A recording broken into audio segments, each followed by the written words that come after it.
오늘의 조선일보 사설은 이재명 체포동의안 찬성, 살생부가 진짜 공천 기준인가? 라는 제목입니다.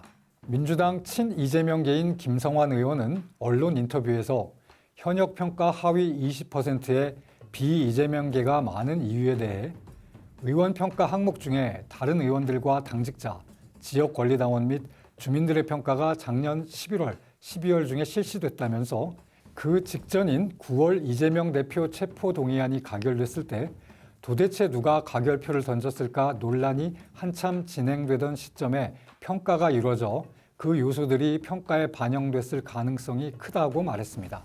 작년 9월 21일 국회에서 표결에 붙여진 이재명 의원 체포동의안은 찬성 149표, 반대 136표, 기권 6표, 무효 4표로 통과됐습니다.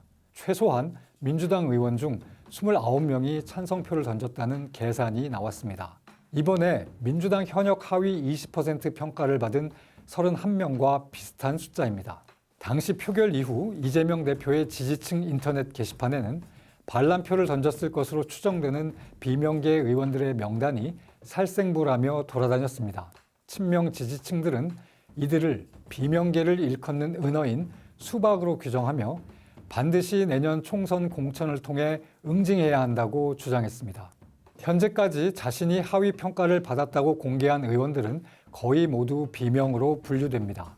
그리고 대부분 국회 본회의 및 상임위 출석률이 높고 자신이 대표 벌이한 법안 수도 많아 상대적으로 입법 활동에 충실해왔다고 평가되는 경우에 속합니다. 그런데도 이들이 하위 10%, 20%로 평가받았다면 의정활동과는 무관한 다른 문제 때문일 것이라고 추정됐는데 김 의원은 그 이유가 바로 이재명 체포동의안 문제라고 밝힌 셈입니다.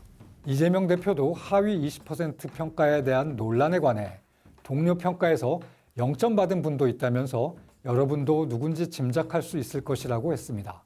체포동의안 살생부가 변수가 됐다는 김 의원 분석과 같은 취지 아닙니까? 체포동의안 표결은 무기명이어서 누가 어떤 표결을 했는지 알 방법이 없습니다.